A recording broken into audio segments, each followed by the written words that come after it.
সুধী ভক্তবৃন্দগণ, শ্রীধাম নবদ্বীপ পরিক্রমা করতে করতে আজ আমরা সপ্তম দিবসে এসে উপস্থিত হয়েছি। আজ আমাদের পরিক্রমার হলো অন্তিম দিবস। এই অন্তিম দিবসেই আমরা নবদ্বীপের 9 দ্বীপ প্রায় পূর্ণ হয়ে গেছে। এখন আমরা মধুদ্রুম দ্বীপে এসে উপস্থিত হয়েছি, যেই দ্বীপেতে বৃন্দাবন দাস ঠাকুর মহাশয় জন্মগ্রহণ করেছিলেন। ব্যাস অবতার বৃন্দাবন দাস ঠাকুরের জন্মস্থান দর্শন করুন। জাহাননগর মামগাছি মধুদ্রুম দ্বীপ দর্শন করুন এবং বৃন্দাবন দাস ঠাকুরের জন্ম, কর্ম, বাল্যলীলা আদি সমস্ত কথা শ্রবণ করুন। রাধে রাধে। কলিযুগ পাবন অবতার শ্রী শ্রী গৌরাঙ্গ মহাপ্রভুর জীবন চরিত্র নিয়ে যে প্রথম গ্রন্থটি হয়েছিল, সেই গ্রন্থটি ছিল শ্রী চৈতন্য ভাগবত। এই গ্রন্থর রচয়িতা ছিলেন শ্রীল বৃন্দাবন দাস ঠাকুর মহাশয়।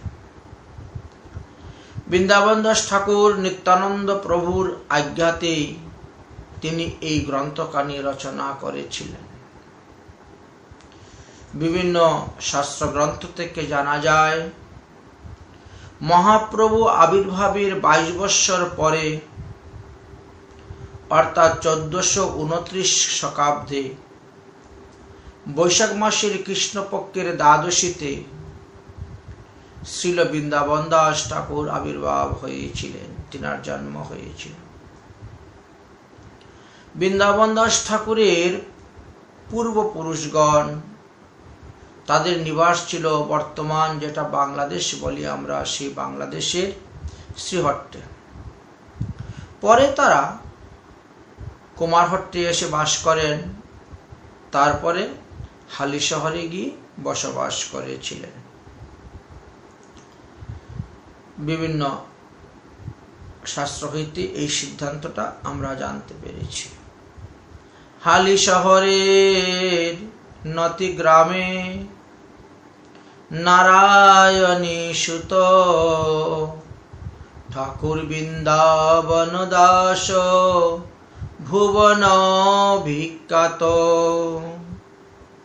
এই ত্রিভুবনের সবাই জানেন এই বৃন্দাবন দাস ঠাকুরের মহিমার কথা। আমাদের মহাজনগণ বলছেন যে তিনি ব্যাস অবতার।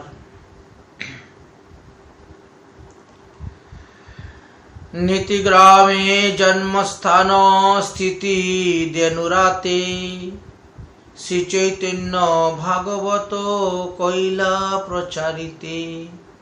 তিনি শ্রী চৈতন্য ভাগবত প্রচার করার জন্যই তিনার আবির্ভাব হয়েছিল, জন্ম হয়েছিল। শ্রীল বৃন্দাবন দাস ঠাকুরের পিতার নাম ছিল বৈকুণ্ঠনাথ। তবে মতান্তরে বৈকুণ্ঠনাথ বিপ্র, মতান্তরে দিয়েছেন বৈকুণ্ঠ দাস বিপ্র। প্রেমবিলাস গ্রন্থের 23 অধ্যায়ে আমরা দেখতে পাই লেখা ছিল, কুমার হট্টবাসী বিপ্র বৈকুণ্ঠ দাস দিহু, তার সহিত নারায়ণের হইল বিবাহ। তাহার উদরে জন্মিলা বৃন্দাবন দাস, শ্রী চৈতন্য ভাগবত করিতে প্রকাশ। তাহলে এখানে পিতার নাম বৃন্দাবন দাস ও লেখা আছে। বিপ্র হয়েও যদি কেউ ভগবানের দাস হইতে পারে এবং নামের শেষে যদি কেউ দাস উপাধি দেয়, তাতে তো কোনো অসুবিধা নেই, ক্ষতিরও কিছু নেই। আসুন আমরা আজ সেই বৃন্দাবন দাস ঠাকুরের জীবনী কথা কিঞ্চিত আস্বাদন করব।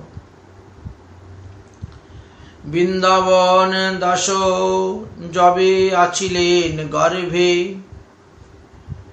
তাহার পিতা বৈকুণ্ঠ দাস চলি গেলা স্বর্গে। বৃন্দাবন দাস ঠাকুর যখন মাতৃগর্ভে ছিলেন তখনই তিনার পিতা নিত্যধামগত হয়ে গিয়েছিলেন। ভাতৃকন্যা গর্ভবতী পিতৃহীন দেখি, আনিয়া শ্রীবাস নিজ গৃহে দিলা রাখি। শ্রীবাস পণ্ডিতের বড় ভাইয়ের মেয়ে ছিলেন নারায়ণী। যখন দেখলেন যে নারায়ণীর বাবাও মারা গিয়েছেন, এদিকে নারায়ণীর স্বামীও মারা গিয়েছেন, তখন তিনি নিজের শ্রীবাস পণ্ডিত তিনার ঘরে এনে রাখতে দিলেন, জায়গা দিলেন। আমরা জানি যে শ্রীবাস পণ্ডিতেরা 4 ভাই ছিলেন, শ্রীবাস, শ্রীরাম, শ্রীপতি আর শ্রীনিধি। এই 4 জনের কথা জানা যায়। শ্রীবাস পণ্ডিত বড় ভাই, নলিন পণ্ডিতের কন্যা ছিলেন এই নারায়ণী দেবী। শ্রীবাস পণ্ডিতের বড় ভাই নলিন পণ্ডিত, নলিন পণ্ডিত।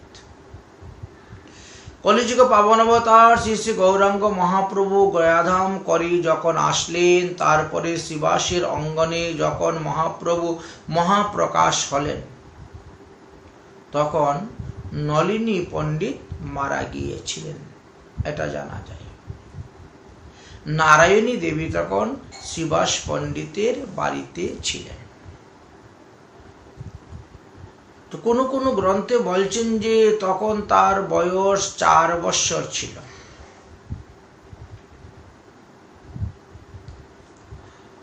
সম্মুখে দেখে নেকে বালিকায় আপনি,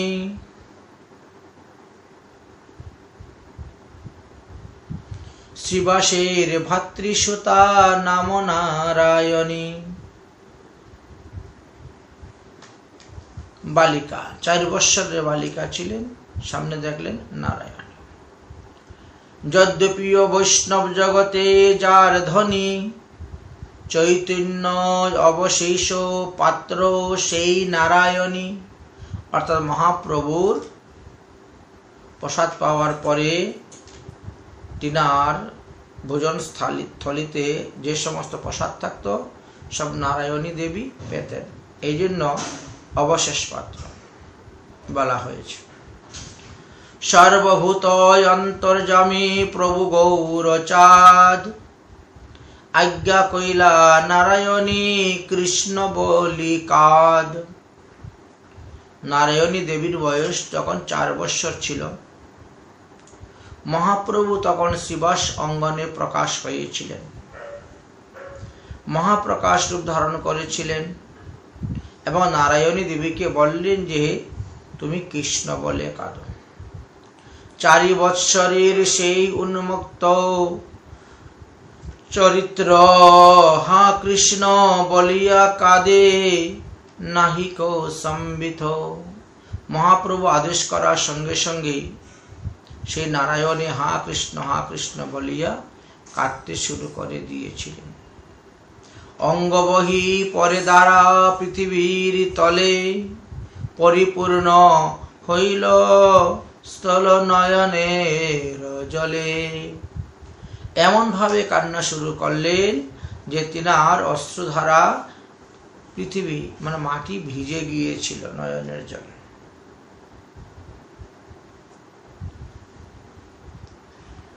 তারপরে তার কিছুদিন পরে মহাপ্রভু আবার মহাপ্রকাশ করলেন। তো প্রথম যখন মহাপ্রকাশ করেছিলেন তখন নারায়ণের বয়স 4 বৎসর ছিল, কিন্তু তারপরে যখন মহাপ্রকাশ করলেন তখন হয়তো একটু বেশি বয়স ছিল।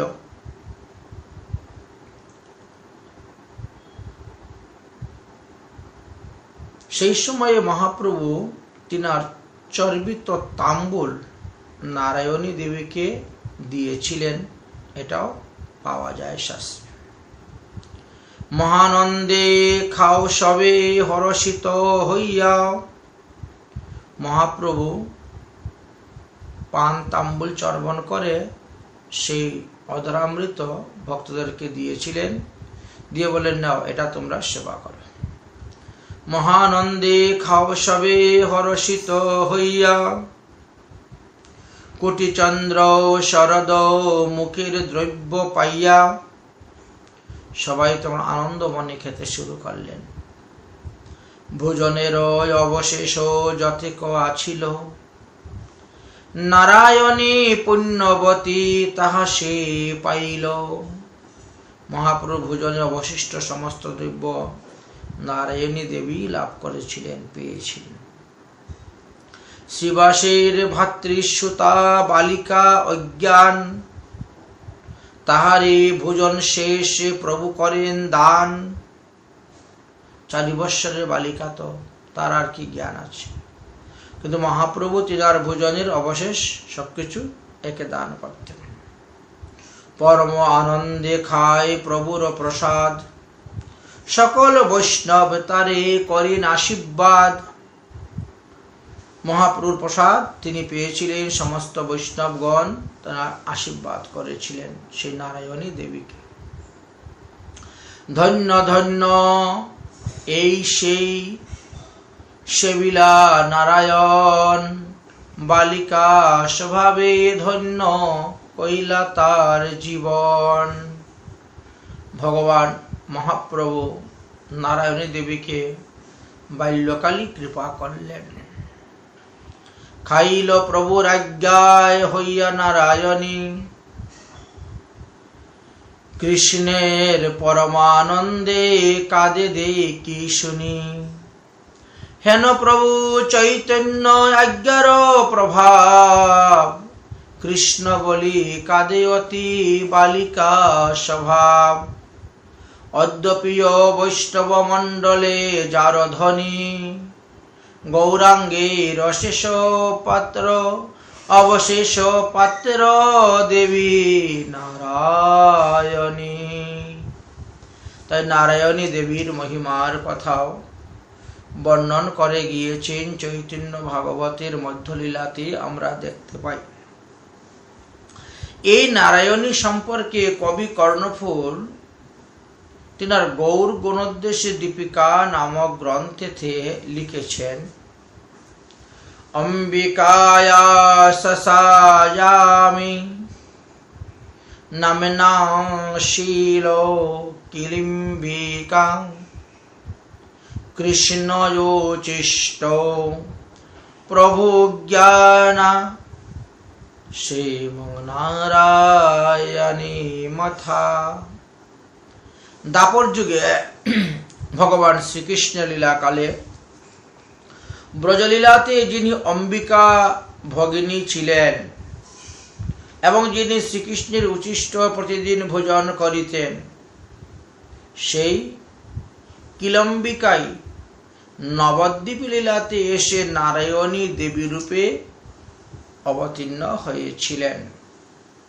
শ্রীবাস পণ্ডিতের ভাতৃপুত্রী রূপে এসেছিলেন।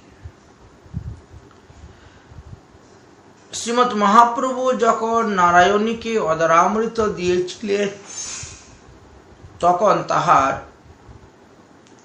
বিবাহ হয় নাই বলে কিছু কিছু গ্রন্থেতে জানা যায়। মুরারি গুপ্তের একটা চরকা হইতে জানা যায় যে শিবাস ভাতৃ তনয়ায় অভর্তিকা মধুর ধাভি হরের প্রাপ্য প্রসাদঞ্চ রত নারায়ণী সুবাহা। এই শ্লোকে অভর্তকা শব্দের অর্থ হল যাহার ভর্তা বা পতি এখনো হয় নাই, অর্থাৎ যিনি এখনো অবিবাহিতাই আছেন, বিবাহ হয় নাই। অবিবাহিতা নারীকেই বোঝানো হয়। যাহার স্বামী মারা গিয়াছে তাকে কখনো অবর্তিকা রূপে বোঝানো হয় না। সুতরাং নারায়ণী তখন অবিবাহিতা, কুমারী ছিলেন এইটা অনুমান করা যাচ্ছে। বিভর্তিকা বলা হয় যিনি বিধবা, বিভর্তিকা। অভর্তিকা মানে যাহার স্বামী নাই। ব্যাপারটা হচ্ছে, আসল হলো শব্দটা হলো ভর্তা। ভর্তা শব্দের অর্থ হলো স্বামী বা পতি। আবার ধব শব্দের অর্থ স্বামী বা পতি হয়ে থাকে। যেই নারীর স্বামী মরিয়া গিয়াছে তাকে বিধবা বলা হয়। কখনো তাকে অধবা বলা হয় না, কারণ অধবা শব্দের অর্থ হলো অবিবাহিতা কুমারী কন্যা। যে পুরুষের পত্নী মরিয়া গিয়াছে তাহাকে বিপত্নী বলা হয়, তাকে কখনো অপত্নীক বলা হয় না।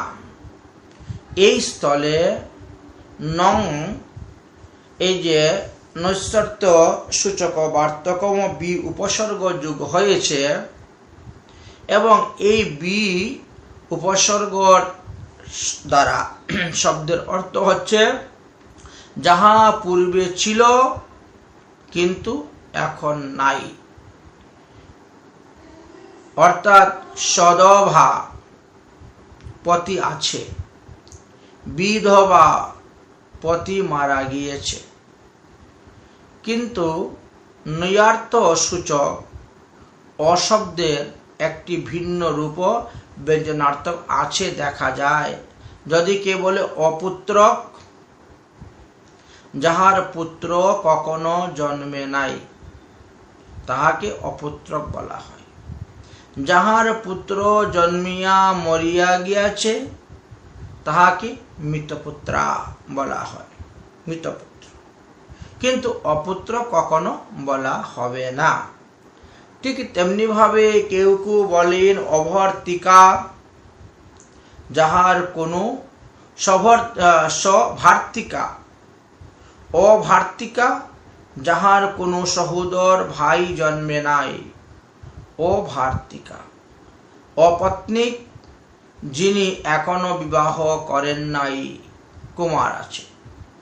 তাই উদ্ধব দাসের একটি পদ থেকে আবার জানা যায়, প্রভুর চর্চিত পান স্নেহ বসে কইলা দান, নারায়ণী ঠাকুরানীর হাতে, নারায়ণী ঠাকুরানীর হাতে।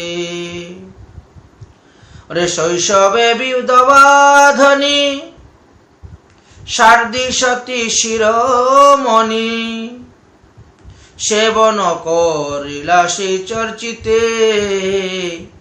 সেবন করিলা সেই চর্চিতে। আবার উদ্ধব দাস পদকর্তার গানের মধ্যে পাওয়া গেল যে মহাপ্রভু যখন চর্বিত প্রসাদ পান্তাম্বুল নারায়ণীকে দিয়েছিলেন তখন তিনি বিধবাই ছিলেন, একথা বলছে। সে যাই হোক, আমরা দেখতে পেলাম যে বৃন্দাবন দাস ঠাকুর যখন মাতৃগর্ভে তখন তিনার পিতৃবিয়োগ হয়েছিল, অর্থাৎ তিনি বিধবা নারায়ণের গর্ভ হইতেই ভূমিষ্ঠ হয়েছিলেন, একথা। ভগবানের লীলা তো বোঝা বড় ভার, সাধারণ মানুষ কি বিচার করবে? এই জন্য আমাদের মহাজনগণ আমাদেরকে সতর্ক করে দিয়েছেন, বুঝেছেন? বলছেন বিশ্বাস করিয়া শুনো চৈতন্য চরিত, তর্ক না করিও তর্কে হইবে বিপরীত। ভবসিন্ধু তরিবারে আছে যার চিত্ত, শ্রদ্ধা করি শুনো সেই চৈতন্য চরিত। মহাপ্রভু লীলাকথারা শ্রদ্ধা সহিত, ভক্তির সহিত, প্রেমের সহিতই শ্রবণ করাটা আমাদের শ্রেয়। অতঃপর আমরা দেখতে পেলাম ব্রাহ্মণ পণ্ডিত বহুল্য সমাজ এই মধুদ্রম দ্বীপ, সেখানে মামগাছি নামক একটি ক্ষুদ্র পল্লী ছিল। মহাপ্রভুর প্রিয় ভক্ত বাসুদেব দত্তের একটি ঠাকুরবাড়িও সেখানে ছিল। সেই বাসুদেব দত্ত দরিদ্রা বিধবা নারায়ণীর উপরে সেই ঠাকুর সেবার ভার অর্পণ করিয়াছিলেন। তাই শিশুকাল হইতে শ্রীল বৃন্দাবন দাস ঠাকুর মামগাছি ঠাকুর বাড়িতে বাস করিতেন এবং সেই গ্রামের ভদ্রপল্লীতেই বৃন্দাবন দাস ঠাকুর বড় হলেন। প্রথমেই পাঠশালাতে বাল্য শিক্ষা আরম্ভ হল। বাল্যকালের বিদ্যাভ্যাস শেষ করলেন। তারপরে চতুষ্পদীয় সংস্কৃত ভাষার পাণ্ডিত্য তিনি লাভ করেছিলেন। মহাপ্রভু সন্ন্যাস গ্রহণের পর নীলাচল হইতে যখন নিত্যানন্দ প্রভুকে নাম প্রেম প্রচারের উদ্দেশ্যে গৌরদেশে পাঠিয়েছিলেন, সেই সময়ে শ্রীল বৃন্দাবন দাস ঠাকুর মহাশয় নিত্যানন্দ প্রভুর সঙ্গে তিনি কিছুদিন ছিলেন, গৌরমণ্ডলে ছিলেন, নাম প্রেম প্রচারে এবং পরমানন্দ লাভ করেছিলেন। সেই সময়ে তিনি নিত্যানন্দ প্রভুর নিকট থেকে দীক্ষা গ্রহণ করেছিলেন, একথাও জানা যায় চৈতন্য ভাগবতের আদি লীলার প্রথম অধ্যায়ের 57 নম্বর পয়া হইতে। সংসারেরও পার হই ভক্তির সাগরে, যে ডুবিবে সে ভজুক নিতাই চাঁদের। বৈষ্ণবেরও পায়ে মোর এই নমস্কার, জন্মে জন্মে প্রভু মোর হোক বলরাম। বৈষ্ণবের পায়ে মোর এই মনস্কাম, জন্মে জন্মে হোক মোর প্রভু বলরাম। কবি কর্ণফুল তাহার গৌর গণদেশ দীপিকা নামক গ্রন্থেতে লিখলেন যে বেদব্যাস যো এবং অসিদ্দাস বৃন্দাবন অধুনা শাখা ইয়ং কুসুমা প্রিয় কার্যান্তরস্থ সমাবেশ। যিনি পূর্বে বেদব্যাস ছিলেন, তিনি অধুনা বৃন্দাবন দাস রূপে আবির্ভাব হয়েছেন। ব্রজেও কুসুমাপীর নামক কৃষ্ণ সখাও তাহার মধ্যে এসে প্রবেশ করেছেন। দুজনের মিলিত তনু হলেন এই বৃন্দাবন দাস ঠাকুর মহাশয়। এই তত্ত্বটি আরো কয়েকটি স্থানেও আলোচনা করা আছে। আর নিত্যানন্দ প্রভু তো স্বয়ংই জানেন কে কোন অংশ কোন অবতার নিয়ে আসছেন, সবই জানেন। তাই নিত্যানন্দ প্রভু এই চৈতন্য অর্থাৎ গৌরাঙ্গ মহাপ্রভুর জীবনী চরিত্র লিখে একখানা গ্রন্থ রচনা করার জন্য বৃন্দাবন দাস ঠাকুরের উপরে দায়িত্ব দিয়েছিলেন, ভার দিয়েছিলেন, অর্পণ করেছিলেন। এই কথাও লেখা আছে চৈতন্য ভাগবতের আদি লীলার প্রথম অধ্যায়ের 60 নম্বর পয়ার মধ্যে। অন্তর্যামী নিত্যানন্দ বলিলা কৌতুকে, চৈতন্য চরিত্র কিছু লিখহ পুস্তকে। নিত্যানন্দ স্বরূপের আজ্ঞা করি শিরে, সূত্রমাত্র লিখি আমি কৃপা অনুসারে। নিত্যানন্দ প্রভুর আজ্ঞা পেয়ে তিনি এই গ্রন্থ রচনা করতে আরম্ভ করেছিলেন। তাহার আজ্ঞায় আমি কৃপা অনুরূপে কিছু মাত্র সূত্র আমি লিখিলাম পুস্তকে। সূত্ররূপে প্রথমে লিখেছিলেন। সেই প্রভু কলিযুগে অবধূত রায়, সূত্রমাত্র লিখি আমি তাহারও আজ্ঞায়।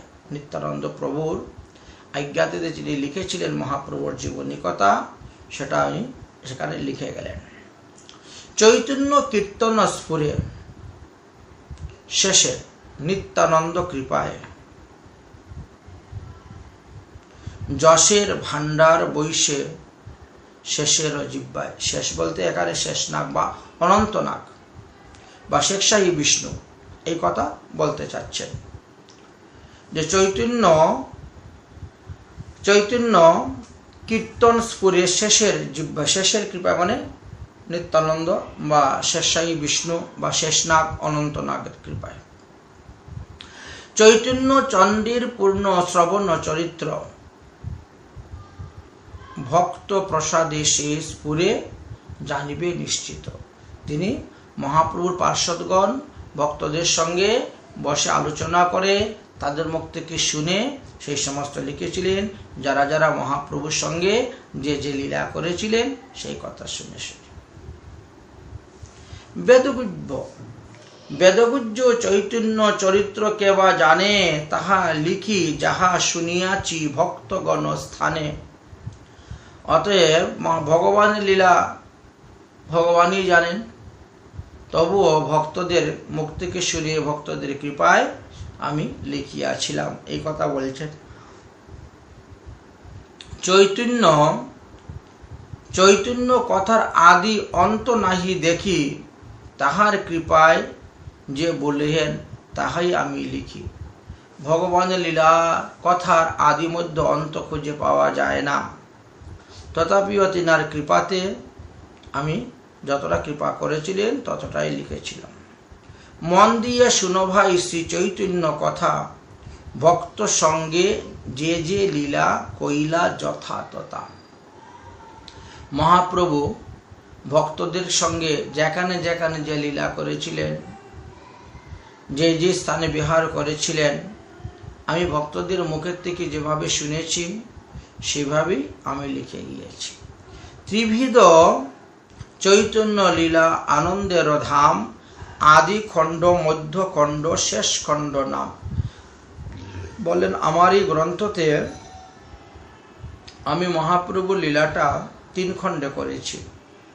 প্রথমে হলো আদিখণ্ড, তারপরে মধ্যখণ্ড, তারপর শেষ খণ্ড।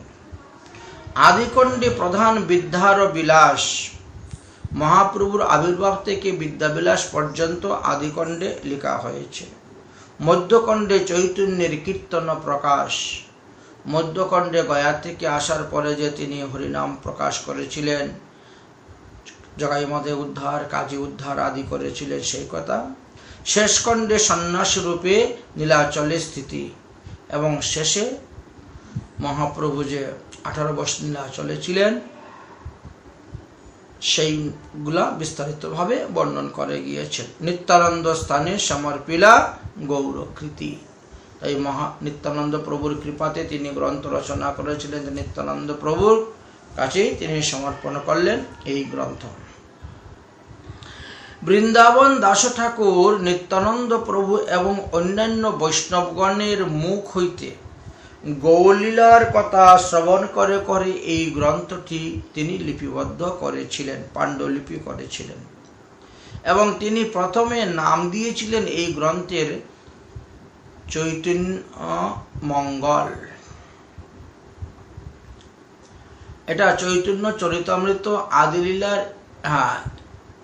21 পরিচ্ছেদের 54 নম্বর শ্লোকেতে আমরা দেখতে পেয়েছি। পয়ারে ওখানে লেখা আছে, কৃষ্ণদাস কবিরাজ গোস্বামী পাদ বলছেন, বৃন্দাবন দাস নারায়ণের নন্দন চৈতন্য মঙ্গল সে যে করিলা রচন।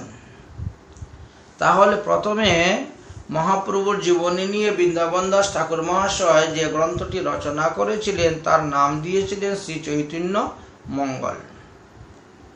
পাণ্ডুলিপি হলো সেই গ্রন্থ, শ্রীধাম বৃন্দাবনে পাঠানো হলো। ব্রজবাসী বৈষ্ণবগণ, মহাত্মাগণ, বাবাজিগণ তারা যখন এই গ্রন্থটি পড়লেন, পরে দেখলেন যে ব্রজের শ্রীকৃষ্ণ লীলার সহিত গৌলীলার বহু স্থানেই মিল আছে। তাই ধামবাসী বৈষ্ণবগণ বললেন যে এই গ্রন্থের নাম পরিবর্তন করা হোক এবং এই গ্রন্থের নাম চৈতন্য ভাগবত দেওয়া হোক।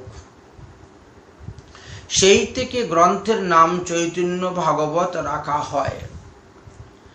এই জন্যই কৃষ্ণদাস কবিরাজ গোস্বামী চৈতন্য চরিতামৃত গ্রন্থেতে বললেন যে বৃন্দাবন দাস নারায়ণীর নন্দন চৈতন্য মঙ্গল শেষে করিলা রচন। এই কথাটাও ঠিক আছে, ভুল নাই। যাই হোক, বৃন্দাবনবাসী বৈষ্ণবগণের অনুরোধে তারপরে গ্রন্থের নাম পরিবর্তন করে দেওয়া হলো শ্রী চৈতন্য ভাগবত। বৃন্দাবন দাস ঠাকুর মহাপ্রভুর সময়কালে জন্মগ্রহণ করেছিলেন, তিনি সচ্চোখে মহাপ্রভুকে দর্শন করার সুযোগ পেলেন না। ওই সময় জন্মগ্রহণ করা সত্ত্বেও সুযোগ পেলেন না, কারণ মায়ের সেবা করতেন এবং শ্রী বিগ্রহের সেবা করতেই তিনি ব্যস্ত ছিলেন, যার ফলে নীলাচলে যাওয়ার মতন তিনার সুযোগ হয়ে ওঠে নেই। মামগাছিতেই তিনি অবস্থান করতে শুরু করেছিলেন। যদিও মহাপ্রভুকে দেখার জন্য খুব ব্যস্ত ছিলেন, কিন্তু তিনি তাহা সময় করে উঠতে পারলেন না। এই জন্য তিনি নিজেই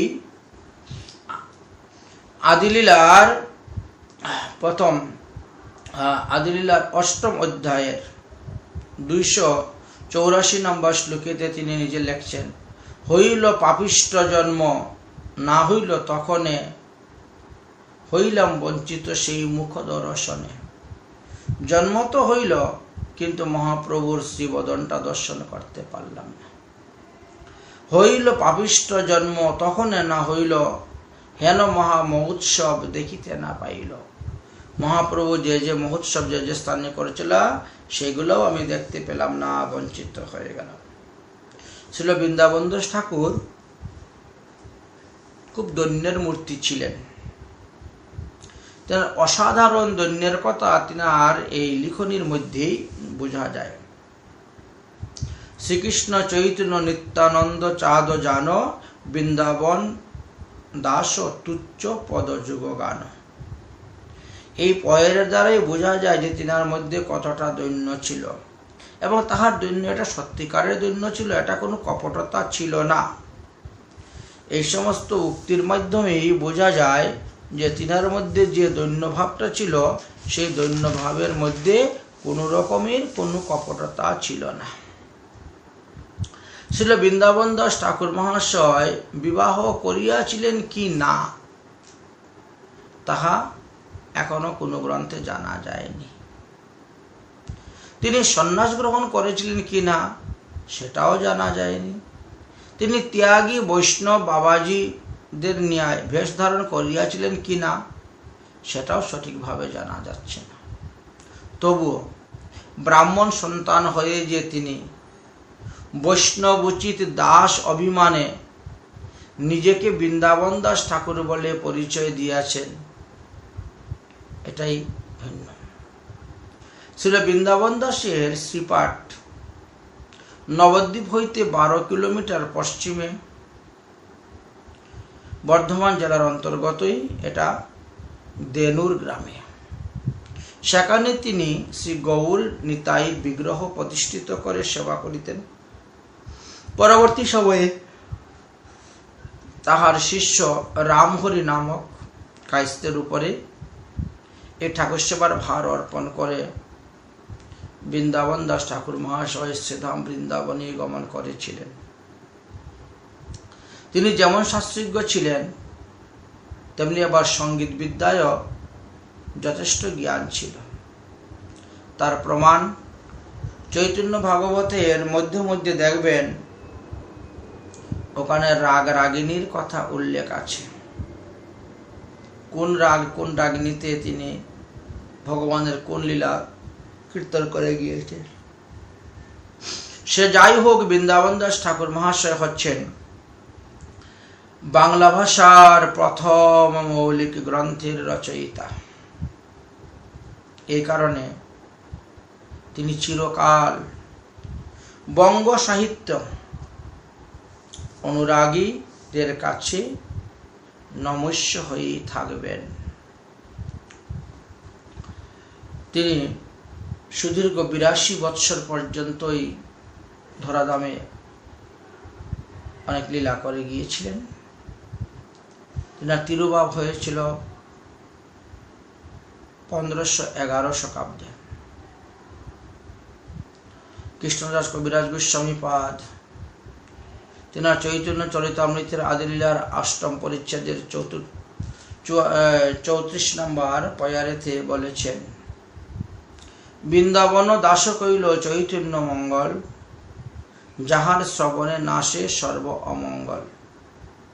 ভাগবতের যত ভক্তি সিদ্ধান্তের সার, লিখিয়াছেন ইহা জানি করিয়া উদ্ধার। চৈতন্য মঙ্গল শুনে যদি পাষণ্ডী জবন, সেও মহাবৈষ্ণব হয় ততক্ষণ। মনুষ্যের রচিতে নারে ঐছেন গ্রন্থ ধন্য, বৃন্দাবন দাস মুখে বক্তা শ্রী চৈতন্য। বৃন্দাবন দাস পদে কোটি নমস্কার, ঐছে গ্রন্থ করি তিহু তারিলা সংসার। কৃষ্ণদাস কবিরাজ গোস্বামী পাদ বৃন্দাবন দাস ঠাকুরের রচিত সেই চৈতন্য ভাগবতকেই তিনি লক্ষ্য করে পরে চৈতন্য চরিতামৃত গ্রন্থ রচনা করেছিলেন। এই জন্য বলছেন যে চৈতন্য চরিত্র এক ইক্ষুদণ্ড সম, যত শ্রবণ করবেন যত চর্বণ করবেন ততই আরো রস আস্বাদন হয়। চৈতন্য চরিত্র এই ইক্ষুদণ্ড সম, চর্বণ করিলে হয় রস আস্বাদন। শ্রী চৈতন্য লীলা এই অমৃতের সিন্ধু, জগৎ ভাসাইতে পারে যার এক বিন্দু। চৈতন্য চরিত্র কথা নিত্য কর পান, যাহা হইতে পরমানন্দ ভক্তি তত্ত্ব জ্ঞান। শ্রীকৃষ্ণ চৈতন্য লীলা অমৃতের সার, এক লীলার প্রবাহে বহে শত শত ধার। অতএব ভগবানের এই লীলা বিভিন্ন ভাবে প্রবাহিত হইতে থাকে। একই পয়ার একই গ্রন্থের বিষয়বস্তু এক একজন পণ্ডিতের কাছে আপনারা এক একভাবে শুনতে পাবেন। তাহলে আমরা দেখলাম যে শ্রী চৈতন্য ভাগবতটা 3 খণ্ডে করেছেন। প্রথম খণ্ডে মহাপ্রভুর জন্ম থেকে আরম্ভ করে গয়াগমন পর্যন্ত ঘটনা, ঈশ্বরপুরীর নিকট থেকে দীক্ষা গ্রহণ।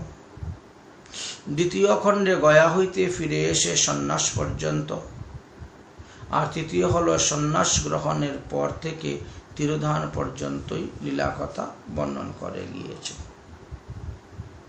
ঠিক তেমনি ভাবে লোচনদাস ঠাকুরও মহাপ্রভুর লীলাকথা বর্ণন করে গিয়েছেন। লোচনদাস ঠাকুর তিনিও চৈতন্য মঙ্গল গ্রন্থ লিখেছেন আদি মধ্য অন্ত 3 খণ্ডে।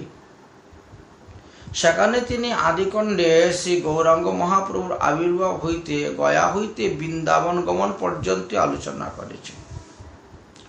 মধ্যখণ্ডে শিষ্যগণের প্রতি নিমাই শ্রীকৃষ্ণ ভক্তি, সার্বভৌম ভট্টাচার্য উদ্ধার কথা আলোচনা করেছেন।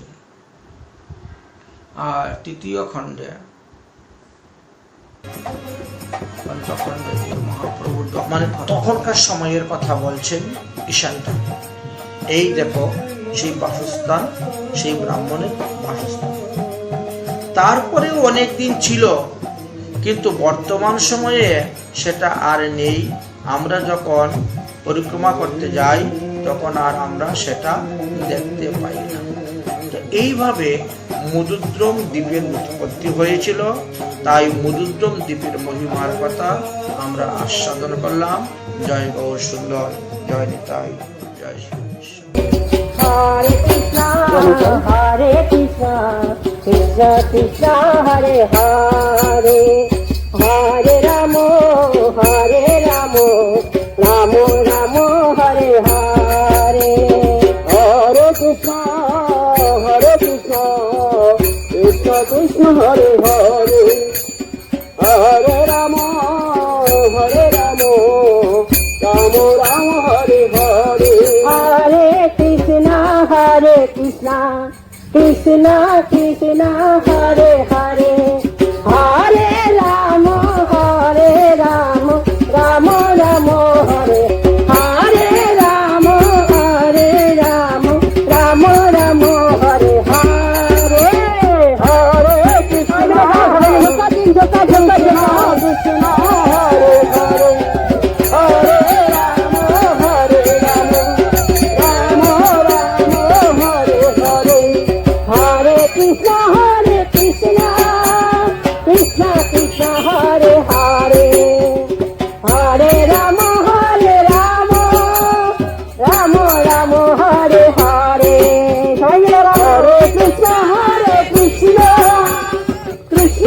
কৃষ্ণ হরে হরে হরে রাম